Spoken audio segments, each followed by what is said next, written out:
el duende agazapado en el rincón. Váyase de aquí, vieja hijueputa. Déjeme tranquilo ya. No se meta conmigo. Le dije a mi mamá. Me miró como solo miran las madres cuando creen que es la última vez que nos verán.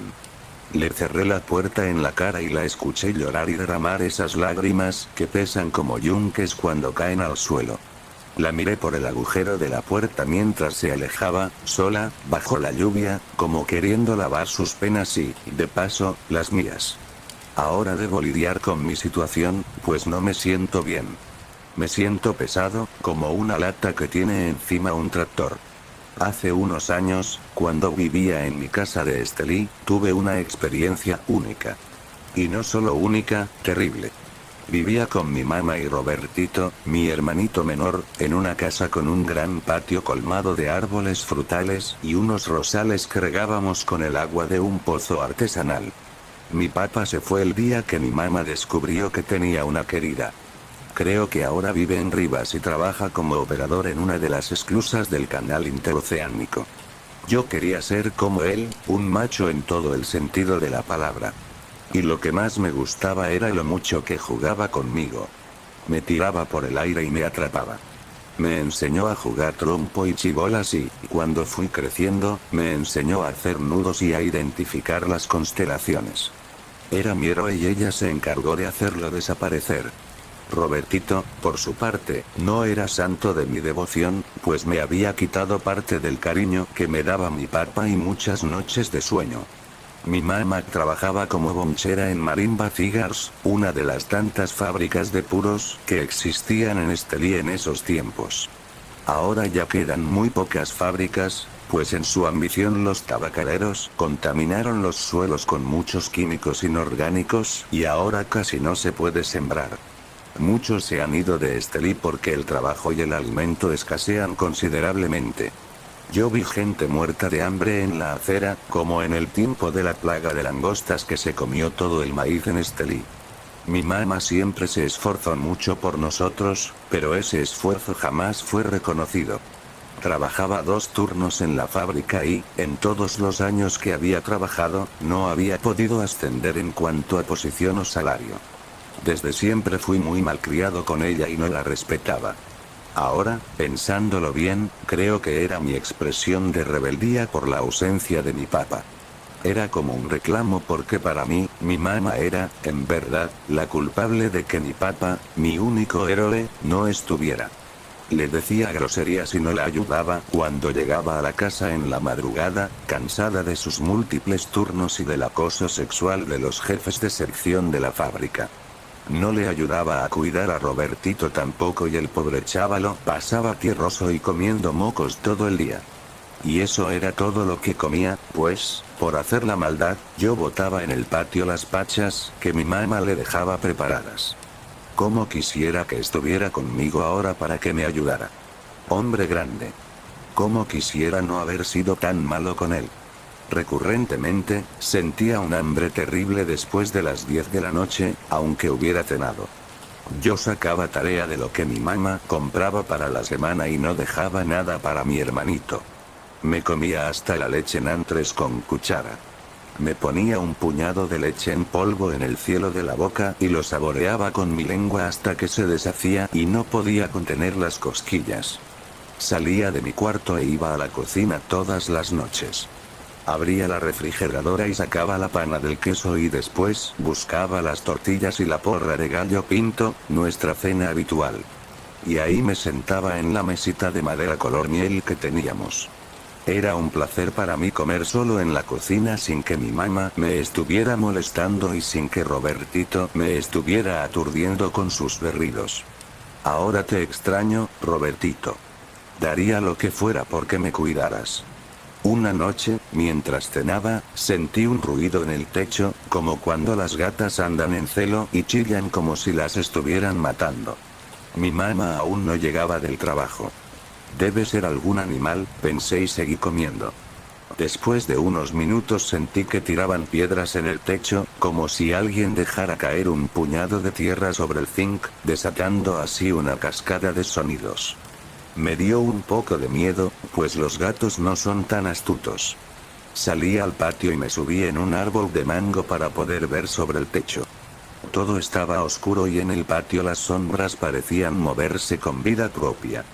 El tronco del árbol estaba lamoso por la intensa lluvia que nos azotaba y casi me resbaló 2 veces mientras trepaba. No había nada en el techo y yo, convencido de que debía haber sido mi imaginación, volví a la mesa y traté de terminar el gallo pinto, ya sin tranquilidad, pues Robertito había empezado a chillar. Mi mamá llegó a las 2 de la mañana. Yo estaba despierto, viendo el programa de fútbol que me gustaba tanto. Hola, ¿ya comiste? Me preguntó. No le respondí. ¿Ya comiste, amorcito? Continuó.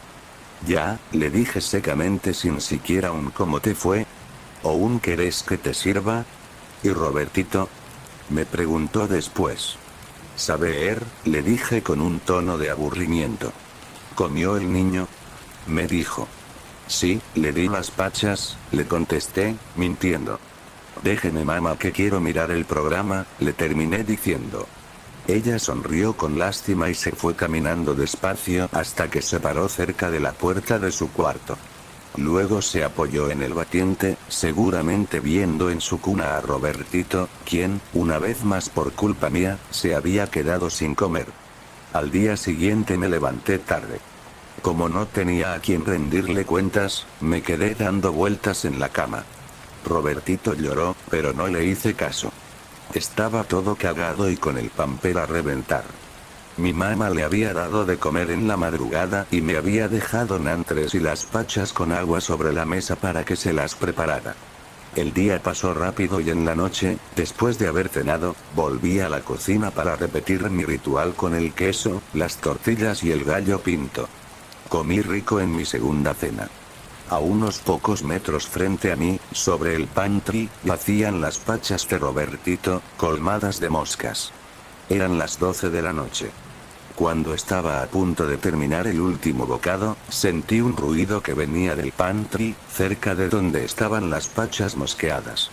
Me levanté de la mesa para ver si algún ratón andaba haciendo desastres, pero no vi nada. Esta casa está tan vieja que le suena todo, pensé. Me di vuelta para regresar a la mesa y terminar mi comida cuando, entonces, pasó. Hombre grande. Ya vine, hombre grande. Dijo alguien detrás de mí. Me quedé parado, como estatua, dando un paso que nunca terminé.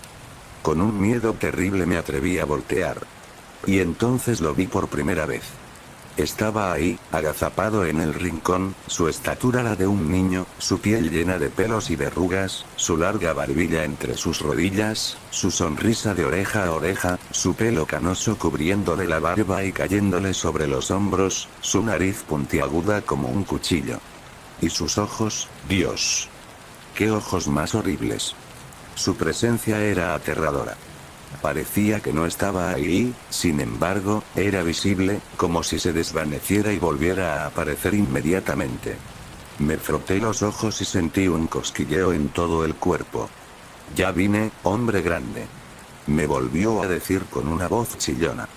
Y mientras lo hacía, sentí un escalofrío espantoso en mi espalda, como si me estuvieran arrancando cada nervio de la columna. Quise gritar, pedir ayuda, decir Dios mío. Pero no me salió la voz. Mi boca se movía como la de un pez fuera del agua. Él sonrió mientras sus ojos brillaban.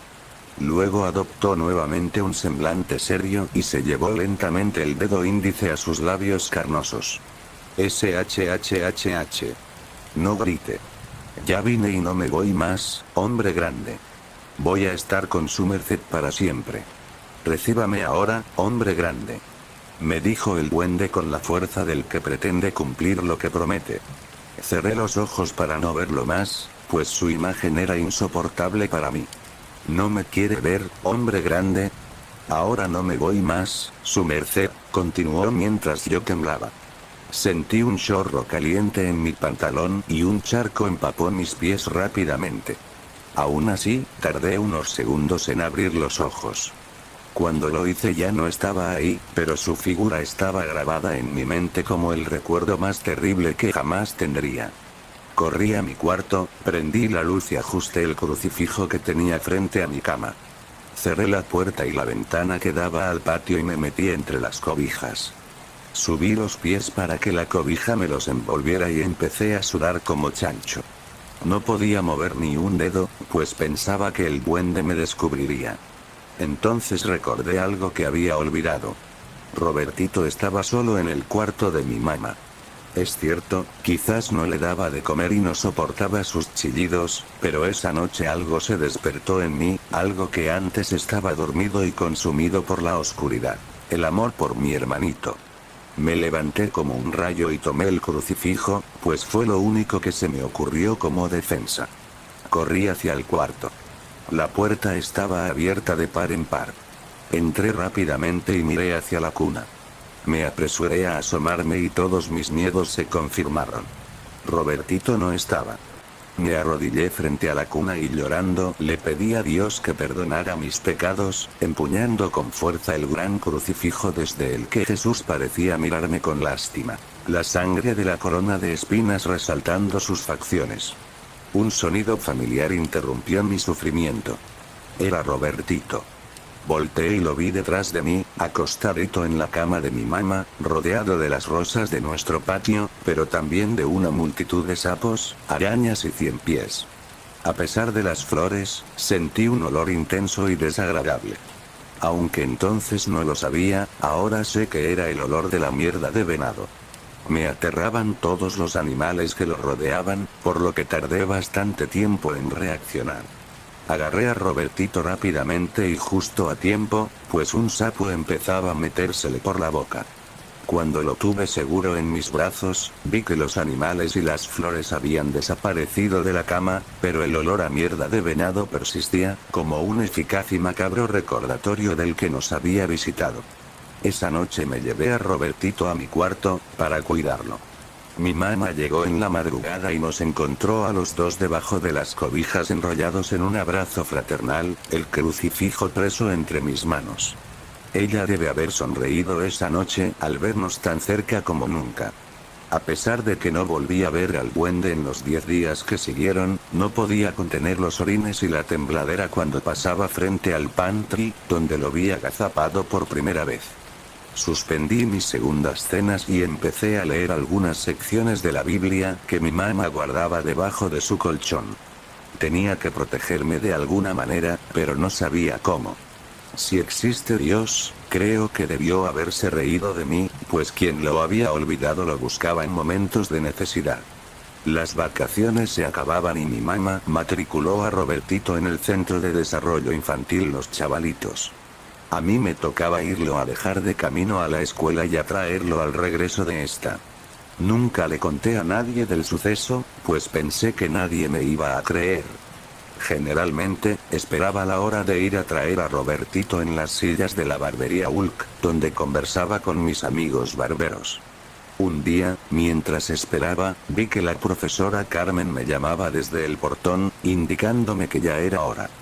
Fui al salón de infantes y la profesora me pidió que le cuidara a los niños un momento mientras ella iba a cambiar a Robertito en el baño adjunto para entregármelo. Le dije que sí y me senté en su mecedora a esperar. La zona de gateo parecía una isla en un mar de cunas donde estaban acostados 9 bebés, unos vestidos con pampers y camisitas y otros con mamelucos y gorritos de animales. Estaban tranquilos, pero repentinamente empezaron a llorar. Me levanté de la silla e intenté calmarlos inútilmente, como un árbol tratando de calmar al huracán. Ya, chavalos, les dije pausadamente. Los chavalos no hicieron caso y siguieron berreando como terneros. Pequeños. Por el brillo de la estrella y la luna. Ya vine y estoy aquí. Silencio, dijo él desde un rincón mientras yo palmeaba a unos de los niños. Los bebés detuvieron su llanto con una sincronización espeluznante.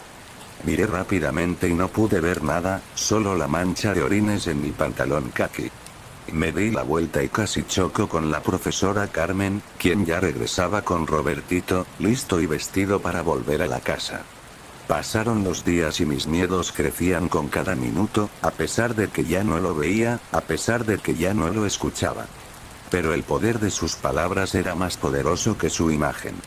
No me voy más, hombre grande. Por el brillo de la estrella y la luna.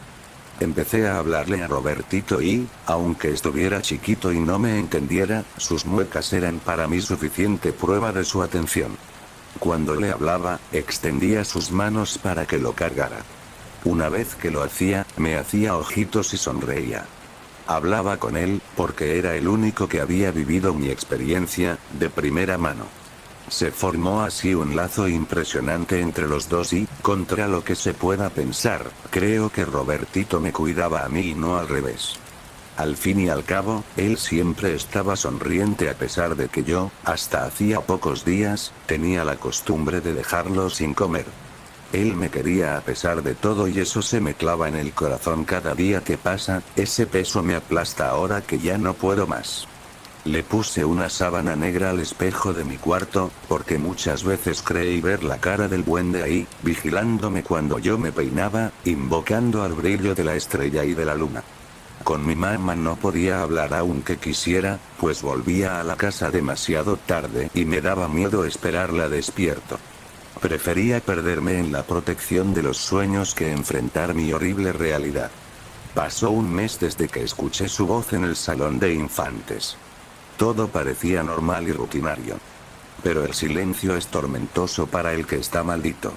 El día de mi cumpleaños, mi mamá pidió permiso en el trabajo y pudo llegar a las 7 de la noche. Ese día me compró un pastel y pude invitar a unos amigos de la escuela con quienes compartí unas gaseosas y un arroz a la valenciana que mi mamá nos cocinó. Robertito nos acompañó todo el tiempo en su silla infantil. El bandidito sonreía como nunca, como si la fiesta hubiera sido suya. Mis amigos lo integraron a nuestros juegos y, chineado, disfrutó tanto como yo. Todo iba bien hasta que llegó Pitoco, el payaso enano, un artista famoso de Estelí al que yo le tenía miedo, como a todos los payasos. Su imagen me recordaba mucho la del duende, con esa baja estatura y esa voz tan irritantemente chillona. El payaso iba a hacer algunos juegos y se puso a brincar en un pie, pero mi mamá le dijo que mejor se fuera, pues a mí no me gustaba. Terminamos la fiesta cerca de las 10 de la noche. Creía que mi mamá ya se había ido a acostar cuando despedía al último de mis amigos. Cerré la puerta con llave como ya me había acostumbrado a hacerlo. Revisé también las ventanas de mi cuarto y verifiqué que el crucifijo estuviera cerca de la cama y que el espejo estuviera cubierto.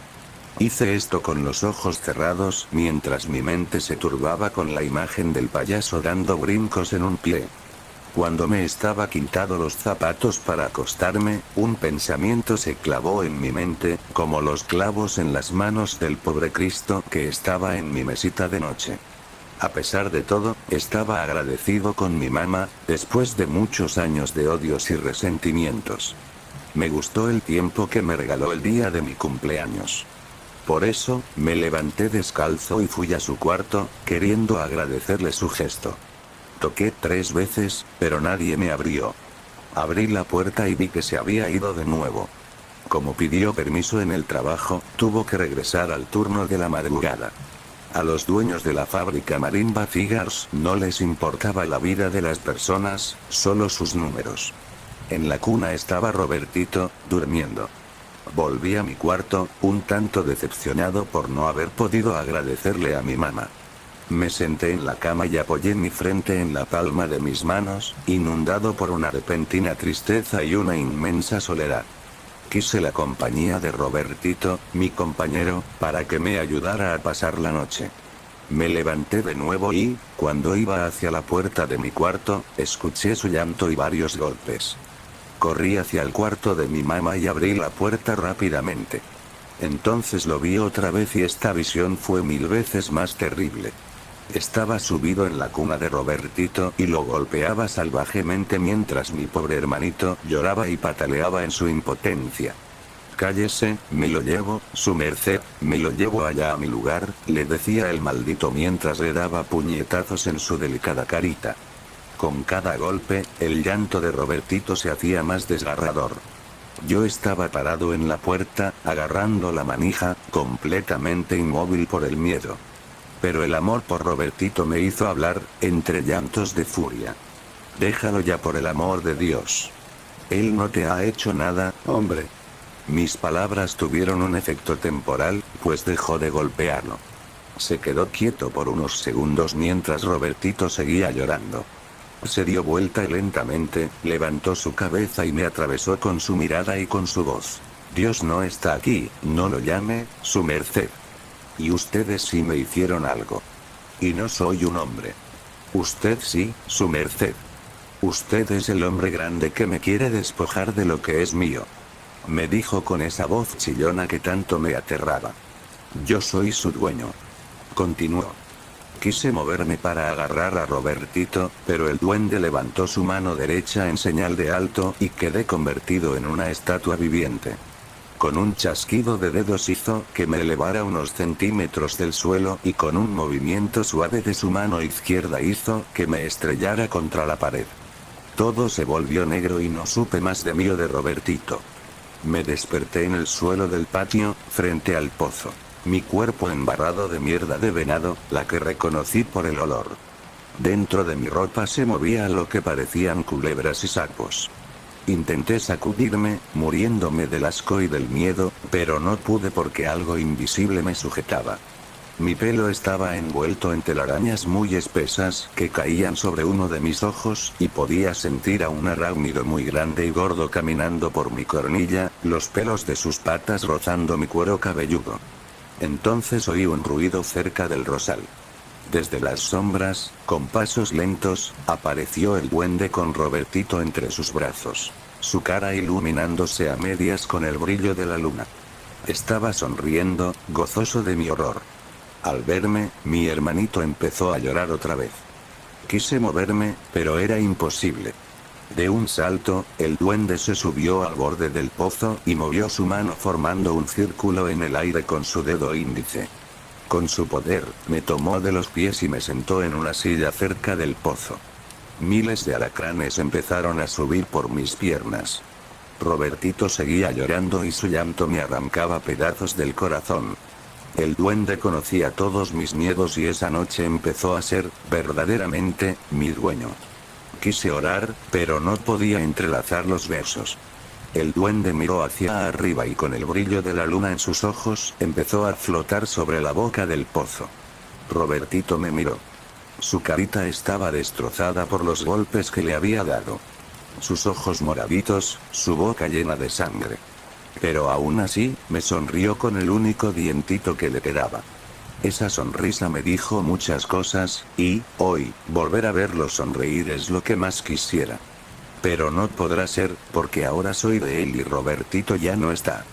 Cuando Robertito me sonrió, ahí flotando sobre el pozo, el duende lo soltó y lo dejó caer en el agujero. Su caída fue rápida y estruendosa, y el sonido del agua en el fondo me indicó el horrible fin de mi hermanito. Así, el duende me arrancó la vida que más me importaba. Marquen mis palabras. El tormento de la permanencia oscura es más horrible que la muerte. No pude ni gritar cuando soltó a Robertito. No pude hacer nada. Y la impotencia es uno de los sentimientos más horribles, más aún cuando el que nos mata, el que nos asesina, puede hacerlo a su gusto y antojo. Qué rabia sentí. Cómo deseé su muerte y la mía. Me lo llevé, su merced, me lo llevé a mi lugar.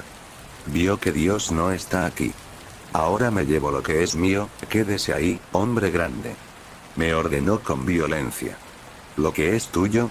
Le pregunté. Sí, su merced, hombre grande. Voy a llevarme a mi reina, que es mía, chilló. Entonces comprendí que el duende no me quería a mí y a Robertito. Quería a mi mamá. Pronto volverá, su merced, hombre grande. Pronto volverá. Dijo con gozo tocándose su entrepierna. Seguro de lo que tenía que hacer, tragué saliva para tener voz, y le dije, llévame a mí. A ella no la toques. No, me llevo a mi reina, su merced, me respondió. Impulsado por una fuerza invisible, supe lo que tenía que ofrecerle a cambio de mi madre. Lléveme a mí. Yo quiero ser como su merced. Sus ojos brillaron. ¿En serio, hombre grande? Me preguntó. Sí, es lo que más deseo. En esta tierra quiero sentir por siempre el brillo de la estrella y de la luna, como su merced. Quiero seguir su camino, viviendo cerca del hombre grande, le dije con pavor, reconociendo la profundidad y el compromiso de mis palabras. Recíbame, entonces, me indicó. Con la mayor pesadumbre posible, pronuncié las dos palabras fatales, esas que esperan los duendes cuando han encontrado un sucesor. Lo recibo, le dije, y mi respuesta lo inundó como el agua que se mete al agujero de un barco. El olor a mierda de venado nos rodeó y el duende desapareció lentamente, caminando hacia atrás hasta que se agazapó en un rincón tras el rosal y se perdió de vista. Amaneció y el alba fue para mí como una plaga. El sabor de la noche se adormeció en mis labios, y mi nariz dejó de sentir el aroma del rosal. Estaba solo y mi mamá, ignorante de todo, llegaría en poco tiempo. Le dejé una nota sobre su cama y me fui de la casa. Y así empecé mi transitar errante por esta tierra, tratando de alejarme de ella, tratando de no volverlo a ver a él. Pero no hacía falta. Un día me salió una verruga en el brazo. Me picaba mucho y aunque me rascaba no podía hacer que la picazón desapareciera. Probé 1000 pomadas y ungüentos, pero la verruga crecía en lugar de ceder. Con mi brazo vendado y un bordón de Guayacán, por caminos rurales, llenos de árboles y el olor de la tierra, caminé tratando de olvidar. Me dediqué a seguir hileras de flores y a posar cerca de las haciendas en las que había niños. Era como si algo me enlazara con los pequeños desnutridos que encontraba en los lugares que visitaba. Era como un deseo de estar con ellos y llevármelos para que no sufrieran. Y así siguió mi camino solitario, lleno de pensamientos tristes, de anhelos y arrepentimientos. Al fin llegué a León y conseguí trabajo como ayudante en un taller de carpintería. Eso me ayudó a pagar un cuarto cerca de la Recolección. Siempre que pasaba por la puerta de la iglesia, por alguna razón, la verruga del brazo empezaba a picarme. Pasó el tiempo y un día, un mal día, mi mamá me encontró, guiado su instinto por la brújula del amor y el mensaje que le dejé involuntariamente en la nota. Búsqueme. Sálveme. Ese día eso y su visita interrumpió la tranquilidad que creí haber encontrado. Tocó la puerta y al abrirla vi parada con su vestido verde y la nota en su mano. Los sentimientos se mezclaron en mi corazón y aire se extravió de mi cuerpo. ¿Por qué te fuiste, mi amor?, me preguntó. Por usted. Le respondí, diciéndole una verdad a medias. Quiero que volvás conmigo a la casa, amorcito. Yo no te culpo por nada y te voy a recibir, me dijo, pronunciando unas palabras parecidas a las que yo pronuncié aquella noche. Pensando en la última opción que me quedaba para que se fuera, a pesar de que la amaba y que lo que más quería era irme con ella, recurrí a insultarla, para protegerla, para alejarla de él. Váyase de aquí, vieja hijueputa. Déjeme tranquilo ya. No se meta conmigo.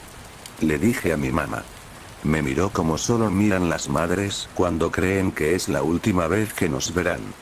Le cerré la puerta en la cara y la escuché llorar y derramar esas lágrimas que pesan como yunques cuando caen al suelo.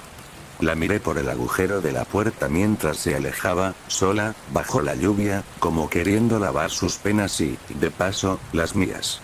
Ahora debo lidiar con mi situación, pues no me siento bien. Me siento pesado, como una lata que tiene encima un tractor. Pero antes de irse, se dio la vuelta y llegó nuevamente a la puerta. Tocó otra vez. Váyase, vieja. Le dije fuertemente, arrepintiéndome del insulto, pero regocijándome porque era la única manera de protegerla. No me voy hasta que me abras y me mires, amorcito. Yo no te culpo, en serio, me dijo. No pude evitarlo, tuve que abrir de nuevo la verruga de mi mano causando una picazón terrible. Gracias, amorcito, me dijo mientras empezaba a reírse. Su cara se partió en dos y su cuerpo cayó al suelo como el viejo cascarón de una cigarra que muda su piel. En el lugar en el que estaba mi madre, quedó solo él, riéndose de mí, riéndose de la víctima de su engaño. Gracias, su merced. Ya me llevé a mi reina. Muchas gracias.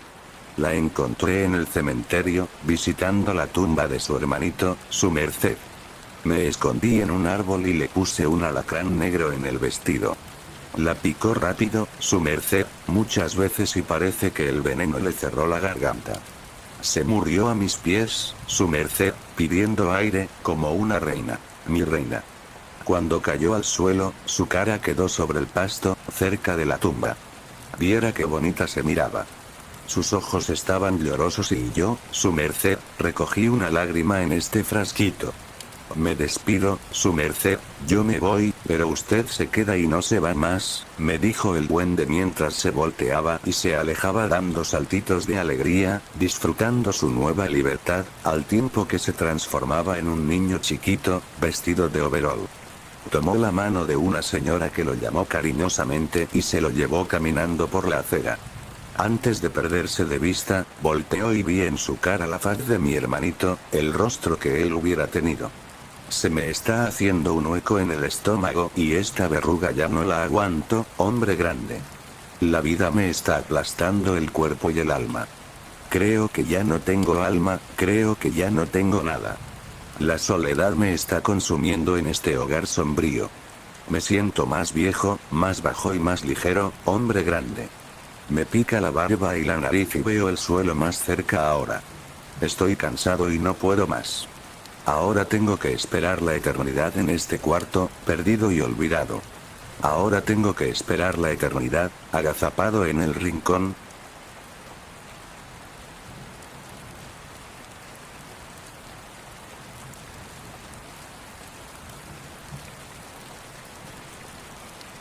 Bajo la escalera de piedra. La facultad está compuesta por una serie de naves industriales, 6 en total, unidas en la planta baja por un largo pasillo que surca los patios interiores y los atraviesa en línea recta, estableciendo un corte ininterrumpido y perfecto en medio de su arquitectura. De este, a su vez, se desprende una red de intrincados corredores y salas interconectadas. Como toda construcción antigua y de peso histórico, sumándole el ser ocupada a diario por jóvenes influenciados por películas, alcohol y drogas, alberga un sinfín de mitos, historias y rumores. Esa noche nos quedamos estudiando hasta tarde en el vestíbulo junto a la biblioteca. Varios ya se habían ido, y solo quedábamos Daniel, Martín y yo. Una de las últimas historias que le habíamos escuchado a Aidan, un irlandés de último año de carrera, medio loco por el consumo indiscriminado de LSD, ávido contador de historias curiosas, era que se oían ruidos extraños durante la noche provenientes del subterráneo, como si algún animal correteara bajo las coladeras de los patios, e incluso a veces golpeteara la pequeña y maciza puerta ubicada bajo la escalera de piedra que conectaba la segunda edificación con la tercera. Se me ocurrió mencionarla como por casualidad, esperando que eso rompiera un poco mi aburrimiento y el ambiente de tedio general. Eso no solía ser el laboratorio antiguo. Hasta yo sé que lo cerraron porque el bioterio se les salió de control y alguien acusó a los profesores de estar haciendo investigaciones cada vez más inusuales. Las ratas deben estar colándose para hacer sus nidos allí ahora, intervino Martín, sin siquiera despegar la vista de las fotocopias sobre la mesa. ¿Verdad que estaba el bioterio? Si apenas hace un par de años antes de entrar aquí habilitaron un laboratorio nuevo. Debe haber sido tétrico el estar bajo tierra con todo eso, se unió Daniel, aún más interesado. El diálogo siguió así un buen rato. Intenté hacer lo mejor posible para que no se disolviera y poder convencerlos de investigar un poco más. Martín sugirió darnos un descanso para ir al baño y comprar unos cafés. No podía perderme tamaña oportunidad. Al salir del vestíbulo, agarré a Daniel del brazo y lo arrastré hacia un costado de la puerta. Sabiendo que es bastante influenciable, puse mi mejor sonrisa, y le dije, «Tú me vas a ayudar». No es difícil darse cuenta de que se inquietó de inmediato.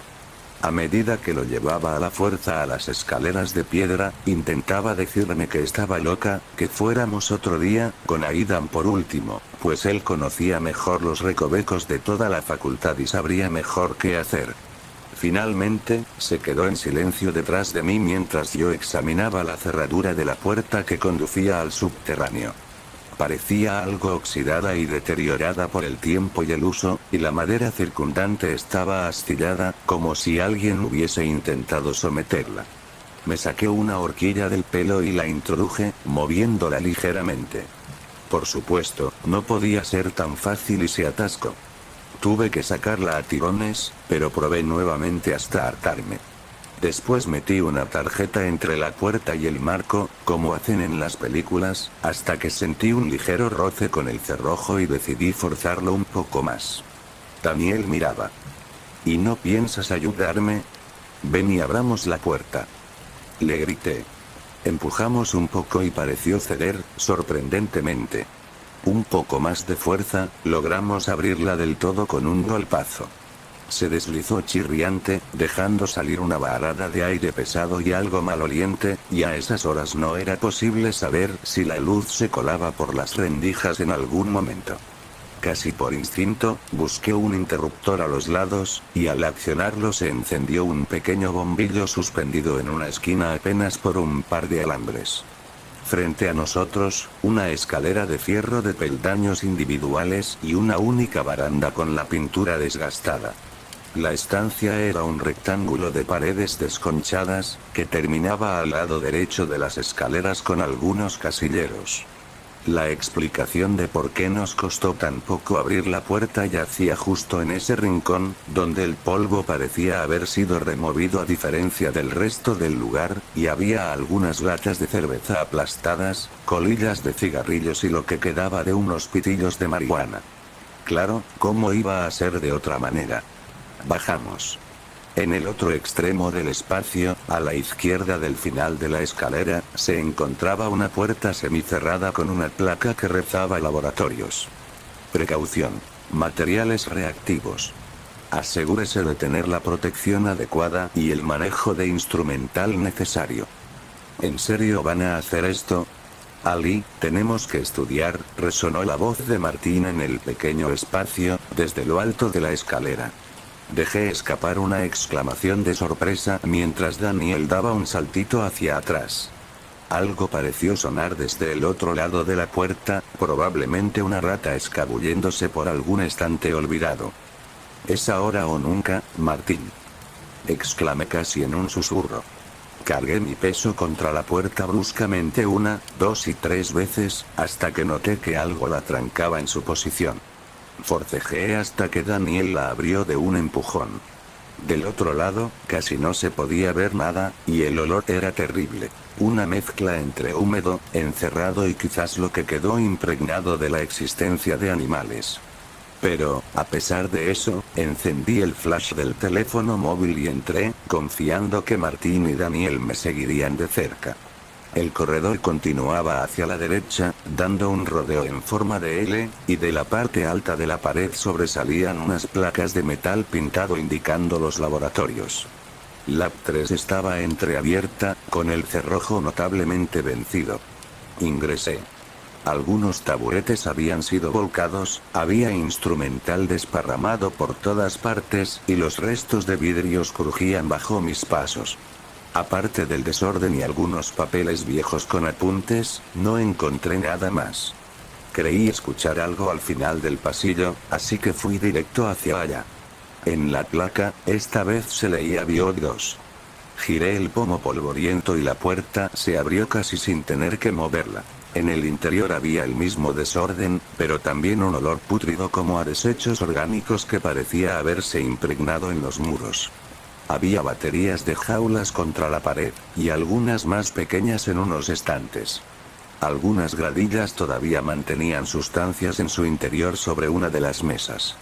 Algo parecía haber desordenado todo recientemente. Avancé hacia el otro extremo del salón, pateando sin querer un tubo de ensayo que rodó ruidosamente bajo alguna mesa fuera de mi alcance visual, cosa suficiente para ponerme un poco nerviosa. Decidí seguir adelante. En el otro extremo del salón, había una puerta que daba a un espacio con varias camillas de metal separadas por cortinas de PVC. Noté unos bultos que parecían ser excremento, pero más grandes que los de una rata, mucho más. Algo parecido a latas de alimento y contenedores de poliestireno rotos estaban regados por el piso, y, conforme avanzaba, aparecían retazos de tela y mechones de cabello enredados en varios objetos. Luego de desplazarme hasta el fondo, creí ver un bulto cubierto de telas sucias bajo una camilla. En tanto me acercaba, distinguí que este temblaba levemente y respiraba de forma agitada. Tenía la piel carente de toda pigmentación y llena de cicatrices y llagas, y se le marcaban las vértebras y algunos otros huesos. No pude seguir avanzando. Me di cuenta de que había estado pisando algo parecido a trapos sucios, ensangrentados, y lo que parecían ser compresas usadas hace poco, algunas arrugadas con envoltorios plásticos. No era solo olor a excrementos y orina, era olor a un ser vivo sangrante y sucio. La criatura intentó arrastrarse hacia otro rincón más oscuro, pero parecía cargar algo que se lo dificultaba. Entonces se quedó ahí, alzando una diminuta cabeza de la que apenas colgaban unos mechones de pelo largo y muerto. Me miraba directamente con grandes ojos redondos hundidos en sus cuencas. La nariz apenas era un tabique y un par de agujeros, que junto a la delgadez de su rostro y labios retraídos, recordaba el aspecto de los enfermos de porfiria. No fue hasta que intentó moverse de nuevo, que se desplomó y pude contemplar que era un ser pequeño visiblemente desnutrido, y que sí se trataba de un humano. Pero quizás no fue eso lo que más me impresionó. Dejó escapar un chillido agudo e infantil, y mientras alcanzaba un bulto más pequeño y enrollado en una manta que había dejado caer al suelo, vi algo que, en definitiva, no era humano, sino una especie de cara deforme y llena de un pelillo fino y oscuro. Salían catéteres de varios lugares de su cuerpo, los cuales debieron de haber estado conectados a máquinas alguna vez, junto a una serie de cicatrices. Esta criatura comenzó a quejarse, pero no era un llanto, sino un lamento débil que no era ni tan humano ni tan animal. Mientras tanto, lo que supongo que era su madre intentaba protegerlo con sus esqueléticos brazos sin dejar de mirarme. Sentí un horror indescriptible. Quise retroceder, pero mis pies no me hacían caso. Ese ser, carente de todo contacto humano por quién sabe cuánto tiempo, reaccionó rápidamente y comenzó a lanzarme lo que encontrara por el suelo mientras chillaba e intentaba esconderse. El bulto peludo se retorcía y se quejaba, cubierto por uno de sus brazos. Pensé que volcaría una camilla para aventármela en cualquier momento, o para refugiarse detrás. ¡No! Fue lo único que se me ocurrió gritar mientras recibía proyectiles asquerosos e intentaba cubrirme con las manos. Afortunadamente, Martín me había seguido de cerca. Sentí como me agarró desde la espalda y me sacó de la estancia. La criatura seguía chillando, lo que ahora parecía más un llanto, y Daniel estaba inmóvil del otro lado de la puerta. Uno de nosotros la cerró al salir, no recuerdo quién, aunque yo estaba segura de que la horrible criatura no saldría de su rincón. Es imposible saber si ella estaba más asustada, o yo. Sentí algo similar a la lástima. Martín nos arrastró a los dos rápidamente fuera del pasillo, obligándonos a subir las escaleras corriendo y cerrando la puerta del subterráneo tras de sí. ¿Pero qué mierda acaba de pasar allá abajo?, exclamó mientras se desplomaba sobre uno de los sillones del vestíbulo, pasándose las manos por la cara. ¿Alguien puede responderme? ¿Era eso lo que estabas buscando, Ali? Mírate, no puedes negar que algo ha pasado allí abajo. Era innegable. Yo lo observaba cubierta de desechos pestilentes. Daniel se miraba las manos. No podíamos explicarlo, no había cómo. Ni siquiera nos incumbía meternos ahí. Decidí tomar mis cosas. Le pregunté a Martín si podía acompañarme camino a casa. Al llegar, me di una ducha e hice lo que pude por dormir. ¿Qué clase de horrores se llevaron a cabo en esos laboratorios sin el conocimiento de nadie? ¿Cómo se podía explicar racionalmente lo que había allí abajo? Semanas después, andábamos por el gran pasillo cruzando el patio, cuando el profesor Rhodes, genetista de renombre, pareció entrar con una bandeja de comida por la puerta bajo la escalera de piedra. Otros conocidos dicen haberlo visto observando las rejillas que dan al subterráneo, y a veces hasta limpiando los residuos atrapados entre estas.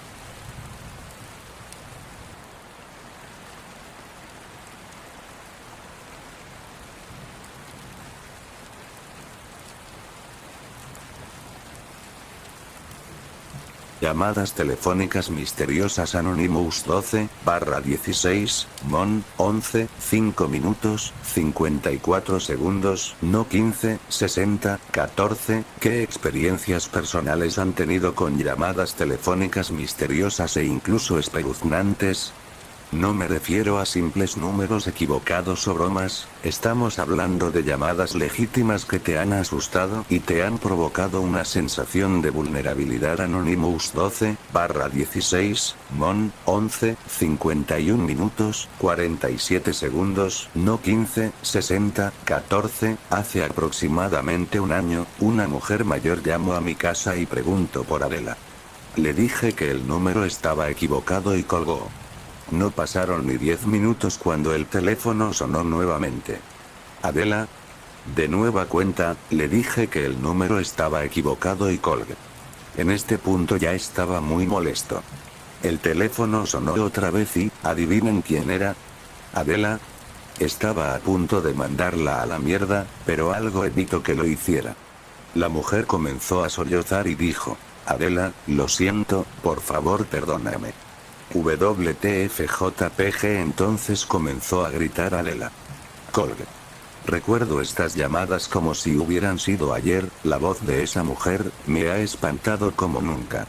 Anonymous 12/16, Mon, 12, 24 minutos, 38 segundos, no 15, 60, 15, cuando era niña, tendría 8 o 9 años, solía checar los buzones de voz en el teléfono de mi casa. Un día, después de la escuela, estaba haciendo esto cuando escuché algo que realmente me asustó. Una respiración pesada y angustiosa, como si esa persona hubiera estado muriendo o algo así.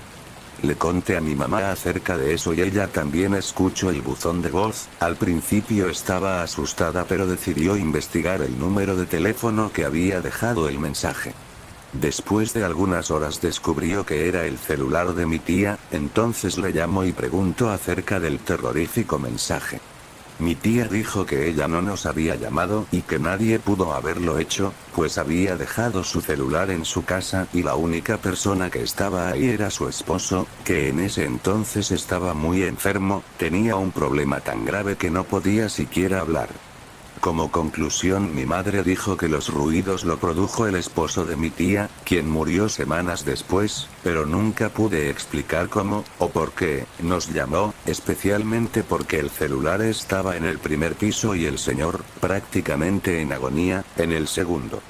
Anonymous 12/16, Mon, 14, 10 minutos, 40 segundos, no 15, 60, 17, 15, 60, 14, ser yo estar en la PC. El teléfono suena. Contesto. Hola. Respiración LOL WTF. La persona cuelga. Alpha Anonymous 12/16, Mon, 15, 27 minutos, 20 segundos, no 15, 60, 18, una vez, en casa de mi papá, que se encuentra en medio de la nada, recibí una llamada telefónica cerca de la medianoche, nadie habló, así que colgué.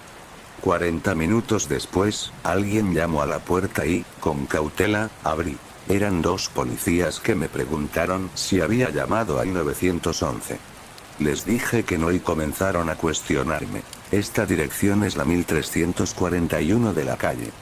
Les respondí afirmativamente y entonces explicaron que habían recibido una llamada que había colgado desde esa dirección.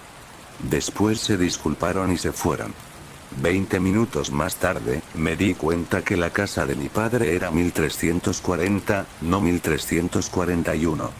La llamada había sido realizada desde la casa de algún vecino. 2 días después, mi padre me contó que habían encontrado muerto a su vecino con múltiples puñaladas. Su dirección era 1341. Aún me siento terrible por esto, desde entonces no contesto números desconocidos después de las 10 p.m.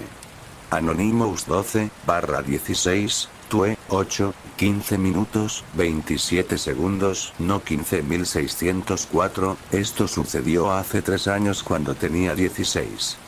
No tenía ningún amigo ni alguien que supiera sobre mi vida. Comencé a recibir llamadas de una compañía de taxis, eran de 6 a 8 llamadas en 5 días, no las respondía, me daba miedo. Un día contesté y un muchacho explicó que era él quien ha estado llamando a alguien, había estado llamándolo 40 veces al día desde hace 2 semanas. Cuando contesta, a veces la persona dice mi nombre, resulta que también dice mi número telefónico, dirección y nombre de mis conocidos. Quedamos en vernos para que me mostrara una llamada que ha grabado. Una voz femenina, desesperada, dice mi nombre una y otra vez antes de escuchar cómo se ahorca. Informé a la policía pero nada pasó todavía. Tengo miedo de contestar el teléfono o contarle a la gente acerca de mi Anonymous 12/16, TUE, 12. 1 15.650, mi experiencia es larga, pero tengo que contarla para estar en paz. El reloj marcaba las 12 AM cuando recibí la primera llamada. Con pereza, estiré mi brazo y tomé el celular a la vez que me preguntaba a qué estúpido se le ocurría llamar a semejante hora. Al ver la pantalla, noté que no tenía registrado el número que marcaba. Seguro es ese imbécil de nuevo, pensé mientras contestaba.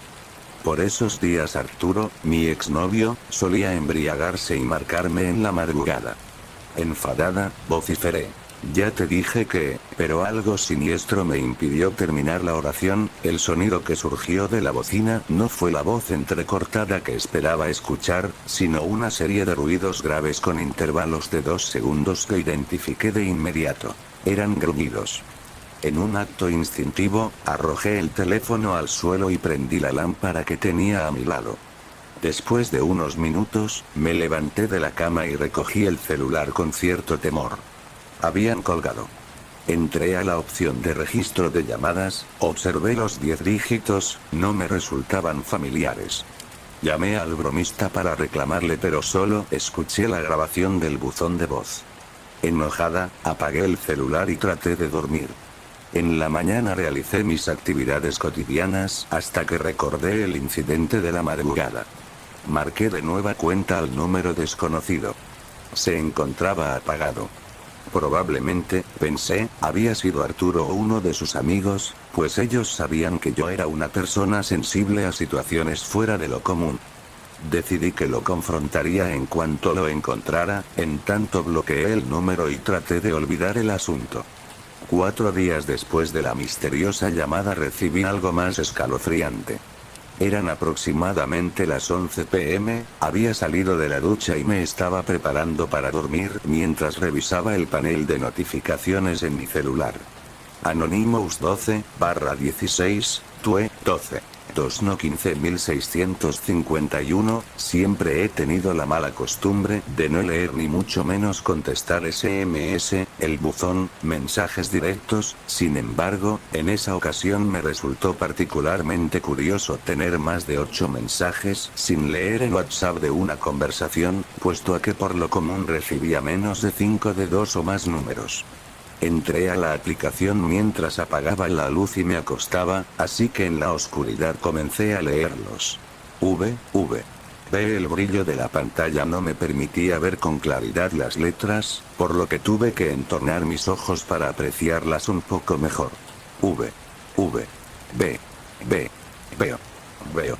Veo. Cuando leí eso, sentí que estaba a punto de desmayarme. Mis párpados se abrieron completamente a la vez que mi corazón comenzaba a latir rápido. Me reincorporé y volví a leer el mensaje, dándome cuenta de un error. No era Veo como había creído al principio, sino Tuven. Elevé mi vista al número que lo había enviado y, aparte de que no lo tenía registrado, me estaba escribiendo otro mensaje. Tú, ven. Después envió una foto, era el dibujo de una flor blanca que pertenecía al papel tapiz de alguna pared, rodeado por la oscuridad absoluta. En respuesta, inquirí quién era y qué significaba lo que me había enviado. Fue entonces cuando comenzó a enviar mensajes frenéticamente, los cuales contenían una sola palabra: ven. Asustada, traté de salir de la aplicación o apagar el aparato pero no podía, pues el celular no respondía, tuve que retirar la batería. Después de encenderlo, entré a WhatsApp y contemplé el número. Noté que era el mismo que había realizado la llamada de la otra vez. Sin poder explicar cómo había logrado enviarme WhatsApps, decidí llamarlo desde el teléfono de casa. Una sensación de vacío se expandió por mi estómago cuando la grabación de la compañía telefónica anunciaba que el número que había marcado no existía. Anonymous 12/16, TUE 12.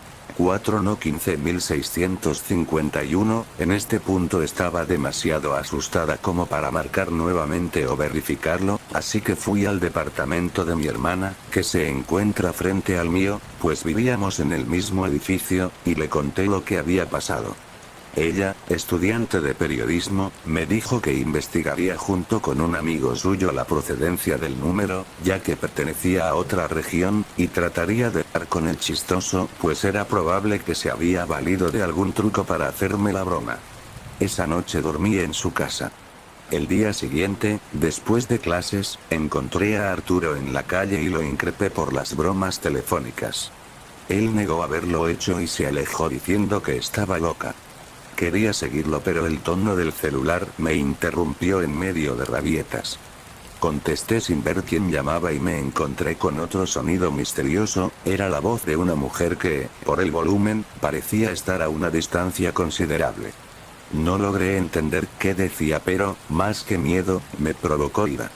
Exigí que me dijera qué diablos quería y por qué jugaba conmigo de esa manera, mas no obtuve respuesta.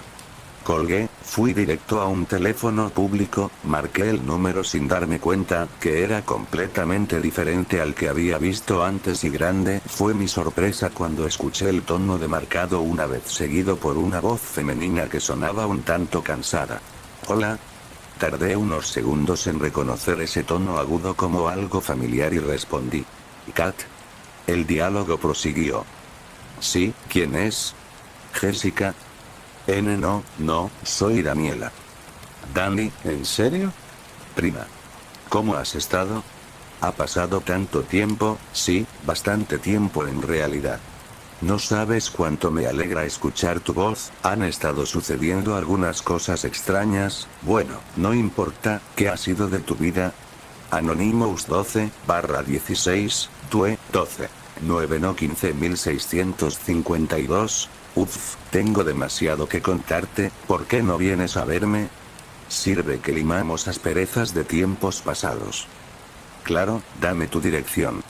Aunque esa corta conversación tenía cierto matiz de extrañeza, decidí visitar a mi prima. Me levanté temprano al día siguiente y, sin avisar, emprendí el largo camino hacia la casa de Kat. Mientras conducía por la autopista, intentaba recordar la razón por la que había perdido contacto con ella. Rememoré que solíamos jugar cuando niñas hasta que, después de la muerte de mi tía, hubo un conflicto familiar que nos distanció. Por varios años había llegado a olvidar incluso su existencia, hasta la llamada de ayer, que me trajo una oleada de recuerdos tan agradables, al grado de reconocer su voz adulta. Hundida en mis pensamientos conduje hasta llegar a mi destino. Habían pasado más de 4 horas, desde que había salido de casa y en ningún momento recordé el asunto del celular. La calle en la que vivía Kat era el típico estereotipo de clase media, por lo que me resultó curioso que una mujer fijara su mirada inquisitiva en mí cuando me estacioné y bajé del automóvil. Sin tomarla en cuenta, fui a la puerta principal y toqué el timbre. Me recibió la imagen de una cara delgada, un tanto pálida, de ojos café oscuros y cabello castaño, la misma con la que había compartido hermosas experiencias en la infancia. Después de saludar afectuosamente a mi prima, pasé a la sala de estar mientras ella preparaba té en la cocina. Observé los alrededores, las paredes estaban adornadas con motivos que evocaban los tradicionales cuentos de hadas. Arcoíris, gnomos danzando, redes intrincadas de tallos florales, siluetas femeninas y, por supuesto, flores de distintos tamaños dibujadas en diversos lugares. Contemplé por algún tiempo cada segmento, hasta que escuché el ruido de cucharas chocando contra las tazas de cerámica. Me di la vuelta y vi a Kat dejando una bandeja en la mesa de centro. Anonymous 12/16, TUE 12. 15 no 15.652, platiqué con ella unos cuantos minutos sobre todo tipo de temas, me contó que había dejado la universidad para juntarse con su novio, Jonathan, quien desgraciadamente había sufrido un accidente en su motocicleta meses atrás el cual lo había dejado en estado de coma. Le di mis condolencias y traté de llevar la plática por un terreno menos embarazoso. Eventualmente, abordé el tema de las llamadas y mensajes misteriosos, mostrándole el número después de narrar la experiencia, como complemento. Observó por unos instantes la serie de números, elevó su vista y con seriedad, dijo: es el número del celular de Jonathan. Al escuchar tal afirmación, una serie de interrogantes se formularon en mi mente, comencé a cuestionarla. Bueno, todo esto es muy raro, ¿por qué he estado recibiendo llamadas y mensajes extraños del celular de tu novio? Y ahora que lo pienso bien, ¿cómo conseguiste mi número y por qué llamaste ayer sin motivo? Tranquila, Dani, respondió, yo tenía tu número y el de Jessica desde hace tiempo, solo que no había tenido oportunidad de marcarles, tal vez ayer por accidente tecleé algo mal y terminé llamándote. Lo de Jonathan, pues, su celular se perdió. Ya, no hay que discutir, lo que importa es que estamos juntas nuevamente, como en los viejos tiempos. Éramos muy buenas amigas, ¿recuerdas? Jugando como si no hubiera un mañana, tú, Jessie y yo. Momentos excelentes que no volverán. Me alegra mucho que estés aquí, no sabes cuán deprimida he estado en estos días, Anonymous 12/16, TUE 12. 16 no 15.652, Kat esbozó una sonrisa que, más que alegría, denotaba nostalgia. Le devolví el gesto con una mirada dubitativa cuando el tono de llamada de mi celular me provocó un respingo. Miré el contacto que llamaba. Era mi hermana Jessica. Me disculpé con Kat y me levanté de la sala para dirigirme a la pared adyacente a la puerta principal. Mientras contestaba fijé mi vista en una serie de figuras blanquecinas que atravesaban horizontalmente la pared. Dan. Qué bueno que respondes, tengo varias cosas que informarte, hoy, empezaré con lo de las llamadas. Sí, Jessie, ya sé quién, deja que te cuente. Platiqué con Roberto, mi amigo de telecomunicaciones, ¿lo recuerdas? Le mostré que el número que te está molestando y le pareció conocido, así que, al revisar entre sus contactos, resultó ser de un amigo suyo que acaba de despertar del coma hace 5 días, la estaba escuchando sin mucho interés, puesto a que mi memoria se enfocaba en recordar en dónde había visto el diseño de aquel tapiz desgastado por el tiempo. Sin embargo, al escuchar esta última, una exclamación surgió de mi boca. ¿Cómo? ¿Jonathan salió del coma? ¿Cómo sabes que se llama Jonathan? Bueno, espera, mejor termino. El chico también era novio de Kat, la prima que no hemos visto desde hace como 12 años y antes de perder su celular, intentó localizarnos antes de que pudiera terminar la oración, la interrumpí. Espera. Si Jonathan está consciente, no entiendo por qué Kat me dijo que aún se encontraba en coma. Abruptamente, Jessica dejó de hablar y después, con tono de sorpresa, vociferó. ¿Qué? Pues fue lo que me dijo, no sé entre sollozos, mi hermana respondió. Eso no es posible. Roberto me dijo que Kat se suicidó hace una semana, por eso su novio trató de localizarnos, Anonymous 12/16, TUE 12. 20 no 15.653, al escuchar esto, sentí que el mundo se expandía, se volvía infinito y yo quedaba como una nimiedad que podía derrumbarse en cualquier momento. Mis piernas languidecieron y experimenté por segunda ocasión aquella sensación de lipotimia. Mi mente ató todos los cabos sueltos, esa flor blanca dibujada en la pared correspondía con la que me habían enviado por WhatsApp la noche de los mensajes. Tú ven. La llamada que había recibido ayer me había indicado el lugar al que debía ir. Lo único que faltaba entender era el por qué la primera llamada había resultado tan extraña. Fue entonces cuando escuché detrás de mí un sonido asemejado al ronroneo de un gato, que aumentó el volumen gradualmente hasta volverse un auténtico gruñido, equiparable al de una bestia a punto de atacar. No tuve el valor de voltear a ver qué era lo que en realidad se encontraba en aquella casa, cuyo ambiente se había tornado más gélido y oscuro, por lo que desvié mi vista a la izquierda y visualicé el pomo de la puerta. Sin pensarlo giré con la mano que tenía libre y la abrí de un golpe. Parecía mucho más grande y pesada que en un principio. Salí a toda velocidad, había dejado mi bolso en esa casa maldita y no volvería ni por las llaves del coche. Corrí sin mirar atrás hasta mitad de la calle, entonces volteé y noté que las ventanas estaban clausuradas con tablones. La entrada principal tenía en las esquinas cintas amarillas pertenecientes a la policía, las cuales, sin haber visto, había roto al entrar, y la puerta se cerraba con lentitud, encerrando a la tenebrosa oscuridad con todos sus misterios. Mientras recordaba fragmentos de la conversación con Kat, un camión se acercaba a toda velocidad hacia mí, sin que el conductor ni mucho menos yo nos diéramos cuenta hasta sentir ambos la brutal colisión que me destrozó el cráneo y la vida en un instante. El tema desapareció del foro, error 404, después de este mensaje.